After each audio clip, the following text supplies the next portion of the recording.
کہ حالت نجاست میں خواتین مسجد یا حرم وغیرہ میں جا سکتی ہیں، اور جا سکتی ہیں تو کس حد تک جا سکتی ہیں؟ دیکھیں، مسجد الحرام اور مسجد النبوی یہ تو دو ایسی مسجدیں ہیں کہ جس میں اصلاً گیٹ سے داخل ہو کر دوسرے گیٹ سے نکلنے کی بھی اجازت نہیں ہے.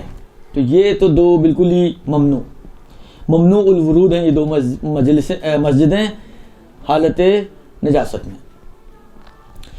البتہ نجاست سے مراد یہاں پر اگر حیض و نفاس کی نجاست ہو، ولا استحاضہ میں جا سکتی ہے. درست.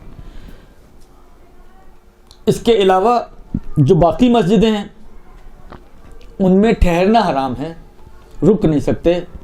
لیکن ایک گیٹ سے داخل ہوں، فرض کریں مسجد کے دو گیٹ ہوں، جیسے یہ ہے نا، ایک گیٹ یہ ایک گیٹ، آپ ادھر سے انٹر ہوں اور ادھر سے نکل جائیں، اس حد تک اجازت ہے. لیکن آپ وہاں سے انٹر ہوں، یہاں کھڑے ہو کے پہلے دیکھیں کون سی کیسٹ چاہیے، پھر اس کے بعد کیسٹ نکال کے نکلیں. یہ جو رک رہے ہیں ٹھہرنا، یہ حرام ہے، ٹھہرنے کی اجازت نہیں ہے. نہیں، رکنے کی اجازت نہیں ہے، ان کو باہر بلا کے پرسا دیں. یہ تو ہوگا مسجد کا مسئلہ. اس کے علاوہ باقی جو ائمہ کے حرم ہیں، اب جہاں تک مجھے یاد پڑ رہا ہے کہ احتیاط کی بنا پر ان کا بھی یہی حکم ہے. یعنی کیا؟ یعنی ان میں اس حد تک تو اجازت ہے. دیکھیں، جو زری والا کمرہ نا، وہ اصل میں ممنوع ہے. زری والے کمرے میں رکنا ممنوع ہے. ایک دروازے سے دوسرے دروازے سے گزر جائیں یہ چل جائے گا، لیکن ٹھہرنا منع ہے. درست. اور باقی جو اطراف کے رواق کہلاتے ہیں، اطراف کے کمرے بنے ہوئے ہیں یا دالان وغیرہ بنے ہوئے ہوتے ہیں یا صحن وغیرہ ہے حرم کا، ان میں کوئی حرج نہیں ہے، ان میں جایا جا سکتا ہے، الا ان کے ان میں کوئی حصہ ایسا ہو جو مسجد ہو. اطراف حرم میں جو کمرے بنے ہوئے ہیں، مثلا اگر آپ امیر المومنین کے حرم میں جائیں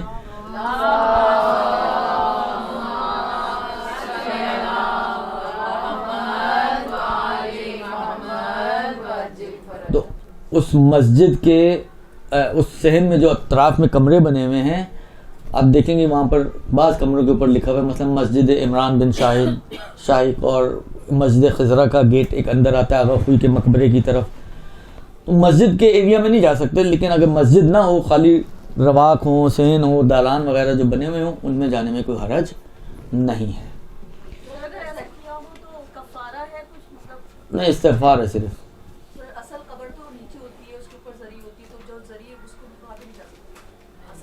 نہیں، رکنا منع ہے وہاں پر بھی، زری والے کمرے میں. خوب، اس کے بعد سوال یہ ہے کہ کیا عورت امام جماعت بن سکتی ہے؟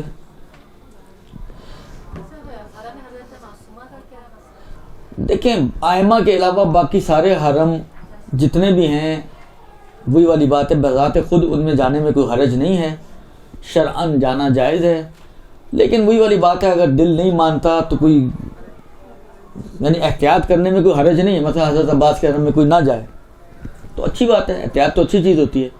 یہ جناب معصومہ کے حرم میں کوئی نہ جائے تو کوئی حرج نہیں ہے اس میں، یعنی جانا کوئی واجب نہیں ہے، بلکہ یہ ہے کہ نہ جانا اگر بعض معاشرے اور ماحول کے حساب سے دیکھا جائے تو شاید بہتر کہنا بھی ذرا مشکل نظر آ رہا ہے، اس لیے کہ بالآخر شریعت تو نہیں میں بنا سکتا، لیکن احتیاط کریں تو بہتر ہے، یہ کہا جا سکتا ہے. احتیاط کرنا تو بہتر ہی ہوتا ہے. اللہ یہ تقدیر ہے.